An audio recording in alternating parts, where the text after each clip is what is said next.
देखो यार, अगर तुम लोग ब्रांड नेशन के फैन हो तो ये वीडियो तुम्हारे लिए होने वाली है, क्योंकि गाइज एईडब्ल्यू कोलिजन पर ब्रांड नेशन के इन्वॉल्वमेंट कर बैक स्टेज से बहुत बड़ी अपडेट आ रही है।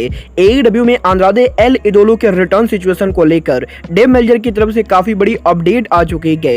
एईडब्ल्यू के डबल और नथिंग पेपर व्यू के बाद एईडब्ल्यू का एक बड़ा रेसलर वर्ल्ड चैंपियनशिप के लिए चैलेंज करने वाला है। एईडब्ल्यू में जेफ हार्डी के अल्टर ईगो के पॉसिबल डेब्यू को लेकर मैट हार्डी की तरफ से बहुत बड़ा खुलासा हो चुका है।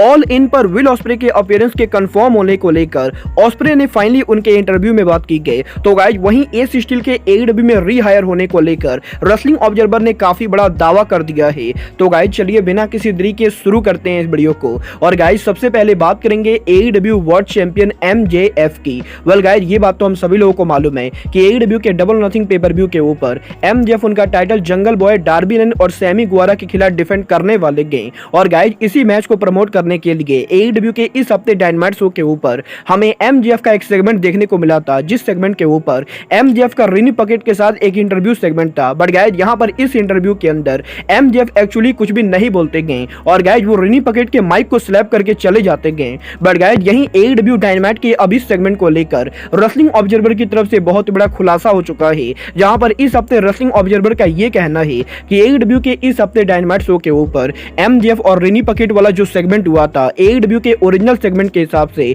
इस सेगमेंट के अंदर ब्रिट बेकर की इंटरफेरेंस होने वाली थी। और गाइज एईडब्ल्यू डायनामाइट के लाइव जाने से पहले एईडब्ल्यू कंपनी ये प्लान कर रही थी कि एमजेएफ के इस सेगमेंट के अंदर एंडिंग पर ब्रिट बेकर इंटरफेयर करेंगी और गाइज ब्रिट बेकर ये कहेंगी कि अगर एईडब्ल्यू के डबल और नथिंग पेपर व्यू के ऊपर भी एमजेएफ उनके टाइटल को रिटेन कर लेते गए तो उसके बाद वो लंबे टाइम तक वर्ल्ड चैंपियन नहीं रहेंगे। और गाइज यहां पर बेसिकली एईडब्ल्यू ओरिजिनली इस हफ्ते डायनामाइट शो के ऊपर एडम कोल और एमजेएफ के राइवलरी को हिंट करने वाली थी। बट गाइज यहां पर एईडब्ल्यू ने इन प्लान्स को कैंसिल कर दिया है। और गाइज यहां पर पॉसिबली एईडब्ल्यू के अंदर एडम कोल और एमजेएफ की जो स्टोरी लाइन होने वाली है उस स्टोरी लाइन को एईडब्ल्यू कंपनी एईडब्ल्यू के डबल और नथिंग पेपर व्यू के बाद शुरुआत करने वाली है। और गाइज यहां पर यह चीज कंफर्म मानी जा रही है कि एईडब्ल्यू के डबल नथिंग पेपर व्यू के ऊपर एमजेएफ के एईडब्ल्यू के वर्ल्ड टाइटल को रिटेन करने के बाद एमजेएफ का अगला चैलेंजर एडम कोल होने वाले हैं। वेल गाइज देखना बहुत ही दिलचस्प होगा कि एडम कोल और एमजेएफ के मैच को एईडब्ल्यू कब और कहां बुक करती है। बट गाइज चलिए फिलहाल आगे बढ़ते हैं और बात करते हैं एईडब्ल्यू के brand new television show AEW collision की।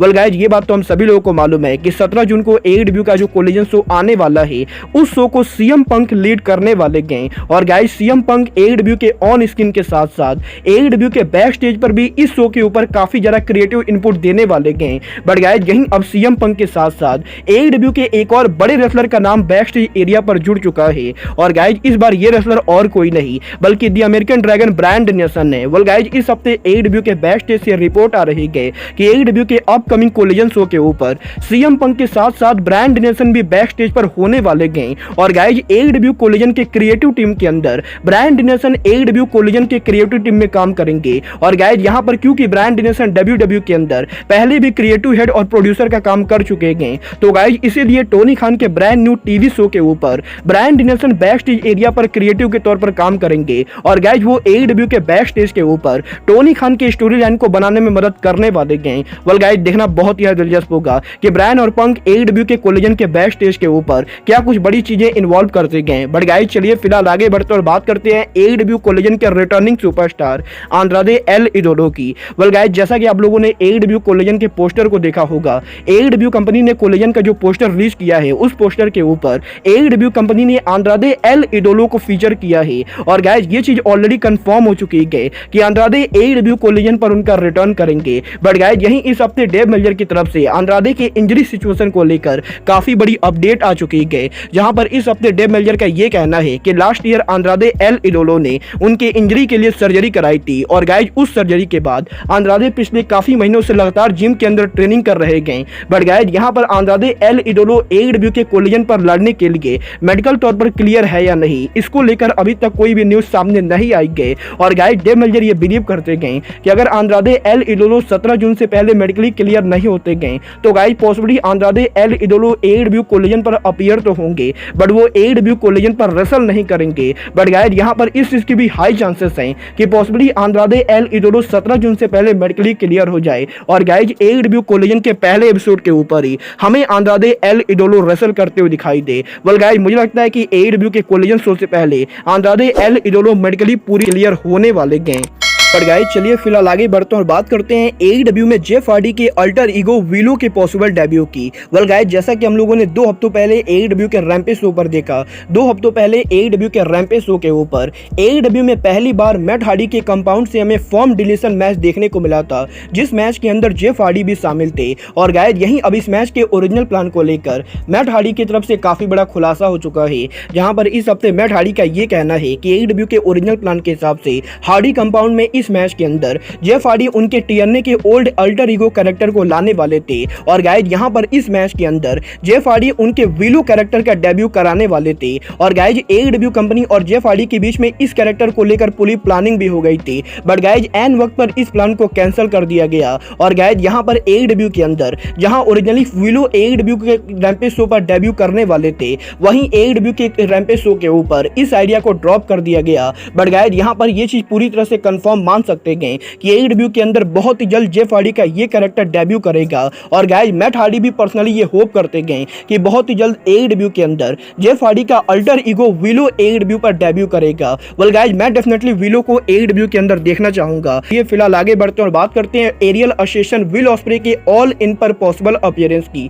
वेल गाइस ये बात तो हम सभी लोगों को मालूम है कि आज से करीबन 1.5 से 2 हफ्तों पहले रेसलिंग ऑब्जर्वर का ये कहना था कि AEW के ऑल इन पेपर व्यू के ऊपर विल ऑस्प्रे फाइनली अपीयर होने वाले गए। और गाइस ऑलरेडी टोनी खान और विल ऑस्प्रे के बीच में AEW के ऑल इन पर अपीयर होने को लेकर एग्रीमेंट हो चुकी है। और गाइस विल ऑस्प्रे वो पहले रेसलर हैं जो गारंटेड AEW के ऑल इन पर compete करने वाले गए। बट गाइस यहीं अब रेसलिंग ऑब्जर्वर के इस रिपोर्ट को लेकर ऑस्प्रे ने फाइनली उनके लेटेस्ट इंटरव्यू में बात की है, जहां पर ऑस्प्रे का ये कहना है कि रेसलिंग ऑब्जर्वर का जो ये रिपोर्ट है कि विल ऑस्प्रे AEW के ऑल इन पर गारंटेड रिपेयर होने वाले गए, ये रिपोर्ट पूरी तरह से गलत है। क्योंकि गाइस यहां पर टोनी खान और विल ऑस्प्रे के बीच में ऑस्प्रे के ऑल इन पर अपीयर होने को लेकर कोई भी एग्रीमेंट नहीं हुई गए। और गाइस यहां पर विल ऑस्प्रे पर्सनली ये होप करते गए कि टोनी खान पॉसिबली ऑस्प्रे को ऑल इन के ऊपर रसल कराएंगे। बट गाइस यहां पर अभी तक AEW और ऑस्प्रे के बीच में ऑल इन पर अपीयर होने को लेकर कोई भी बात नहीं हुई गए। और गाइस ऑस्प्रे फैंस को ये बताना चाहते गए कि रेसलिंग फैंस को रेसलिंग ऑब्जर्वर की बातों पर विश्वास नहीं करना चाहिए। वेल गाइस यहां पर मुझे तो ये नहीं लगता है कि AEW के ऑल इन पेपर व्यू के ऊपर टोनी खान ऑस्प्रे को बुक नहीं करेंगे। बट गाइस जहां तक बात रही टोनी खान के लोगों को वापस लाने की, तो गाइस जैसा कि आप लोगों को मालूम है पिछले 2 दिनों से सोशल मीडिया के ऊपर CM पंक के साथ साथ एस स्टील के AEW में रिटर्न होने को लेकर बैक टू बैक काफी सारी अलग अलग रिपोर्ट आ रही गई। जहां पर सबसे पहले PWI इंसाइडर का यह कहना था कि AEW कंपनी एस स्टील को कंपनी पर वापस लाना चाहती गए, जिसके बाद कि कल यहां पर फाइटफुल ने यह कंफर्म किया कि AEW के अंदर एस स्टील को कई महीने पहले ऑलरेडी वापस लाया जा चुका है। और guys S steel secretly Tony Khan के साथ काम कर रहे गए। बट गाइस यहीं अब एस स्टील के AEW में रिटर्न होने को लेकर रेसलिंग ऑब्जर्वर डेव मेल्जर की तरफ से एक और नई रिपोर्ट आ चुकी है, जहां पर इस बार मेल्जर का यह कहना है कि डेव मेल्जर ने जब सोशल मीडिया पर यह रिपोर्ट पड़ी कि एस स्टील को कई महीने पहले ही साइन कर लिया गया था, तो गाइस डेव मेल्जर ने AEW के बैक स्टेज के ऊपर बहुत सारे लोगों ने एस स्टील के वापस आने वाली न्यूज को लेकर बात की। और गाइस डेव मेल्जर के बैक स्टेज पर लोगों से बात करने के बाद अब डेव मेल्जर का यह कहना है कि AEW के अंदर टोनी खान ने एस स्टील को वापस नहीं लाया है। और गाइस यहां पर फाइटफुल ने ये जो रिपोर्ट चलाई गई कि एस स्टील कई महीने पहले ही वापस आ चुके गए, इस वाली रिपोर्ट को रेसलिंग ऑब्जर्वर डेव मेल्जर गलत बता रहे गए। और गाइस यहां पर डेव मेल्जर का ये कहना है कि AEW कंपनी ने डेव मेल्जर को यह बताया है कि AEW के अंदर एस स्टील को कहीं से भी वापस नहीं लाया गया है। वेल गाइस यहां पर डेव मेल्जर कौन सा नशा करके ये सभी बातें करते गए, मेरे समझ से ये बात पूरी तरह से बाहर है। बट गाइस यहां पर एक्चुअली AEW के अंदर एस स्टील को लेकर क्या कुछ हो रहा है, इसको लेकर आज रात के लाइव स्ट्रीम पर हम बात करेंगे। और गाइस अगर आप लोग आज रात को 8 बजे से 9 बजे के बीच में फ्री होते हो तो गाइस आप लोग एलीट मेनिया के लाइव स्ट्रीम को जरूर ज्वाइन करना। बट गाइस फिलहाल के लिए अब आज के इस वीडियो में बस इतना ही। मैं मिलता हूं आपसे अपने अगले वीडियो में। बट गाइस तब तक के लिए good bye, good night and bang.